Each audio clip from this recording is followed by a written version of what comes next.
So in this video, I'm going to show you guys how the actual system works, how you get paid. So once you've set up your eBay account, you've set up your PayPal account, your TransferWise, your PayPal, your Yakify, and your CJ Dropshipping, your Zik Analytics, and everything else, you're pretty much ready to go. You're ready to start listing items. And I'm going to briefly explain to you how the whole system works when you start getting paid and how you're going to start using this money to pay for your orders. So the first thing is, once you've listed, say for example, you've done all your product research and everything else, don't worry about that just yet. As I mentioned, I will come on to that later on. But say for example, you've done your product research, you found the sourced product, you've listed it onto eBay, and you've made your first sale. So what happens next? So let's just say, first of all, you get your sale on eBay. Now, your customer has purchased your product from you. So let's just say they purchased a product from you for argument's sake. I'm going to use US dollars because that's the most currency that most people understand. You sold your product for $20. Now, what happens next? What will actually happen is you will receive $20 into your PayPal account. So $20 will be paid into your PayPal account minus the PayPal fees, right? Because you will get PayPal fees deducted from there, okay? So minus PayPal fees. I'm going to put PP fees over here.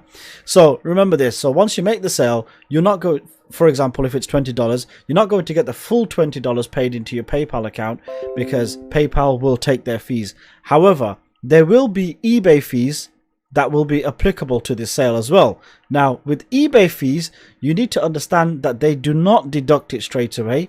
They invoice it. Okay, so once a month, eBay will send you an invoice. So once you start receiving the profit, don't go spending all the money in your PayPal account, because you will receive an eBay invoice at the end of the month that you will need to pay. The eBay invoice will include either a store subscription, which you have, if there's any promoted listings, fees that you have, and also the final value fee. The final value fee is the sale of the product. The sale of the product, eBay will charge their percentage and they will invoice that to you. So remember, although you will receive a certain amount of money in PayPal, not all that money is pure profit, because part of that you're going to be needing to save to pay for your eBay fees. Now, another thing is, what you need to understand is some of you might get into PayPal jail. Okay, now I will explain what PayPal jail is in the next video in more details, why it happens. So you need to understand that some of you may not have the funds available to you straight away, and that's because you might be in PayPal jail. PayPal jail usually happens to new accounts with no selling history, so PayPal tends to hold your funds for a certain period of time. So what do you do in this scenario? So we'll come on to that in a second. So now that you've got the money in your PayPal account, right? For example, you might have the money or you might not have the money. But for example, you've got the sale of the fees. Now you've made the sale. Now you need to get in touch with your supplier next, right? So your supplier, for example, might be selling the product for $10. Okay. So then what you do is you enter the customer's details. So the customer, once you get the sale, you'll have all the details about the customer's details, where their address is, where they're based and everything. And then you're going to enter all their information into the supplier's website, and you're going to pay $10 for the product. Okay, this is, again, this is an example. Sometimes you might work out lower profits, sometimes you might work out higher profits, depending on the product itself. So instead of using your own money, you're going to be using the customer's money. The customer paid you $20. You're going to be using that money to pay the supplier, to deliver the product directly through to your customer. So what happens to people who are in PayPal jail? So what you're going to need is you're going to need access to a credit card. Okay, why will you need access to a credit card or potentially a small loan? Okay, now I'm not going to advise you of what credit card to get. I'm not going to advise you where to get a loan from. The reason being is these are financial products, so you need to do your own checks online and find the best credit card to suit you. Okay, one recommendation I would make possibly is that if there are cashback credit cards available to you, then certainly look at them. Okay, I do also know that in the UK it works in such a way that if you purchase something on a credit card and then you pay the balance off within the month, then you will not be charged any interest. So this is a really good way of potentially building up your credit score. However, I cannot answer for the country that you are living in. So why do you need a credit card or a small loan? So for example, sometimes you might make a sale on eBay, and if you are a new to PayPal customer, if you got no sales experience, no sales history on eBay, no sales history on PayPal, then PayPal will tend to hold your funds for up to 21 days.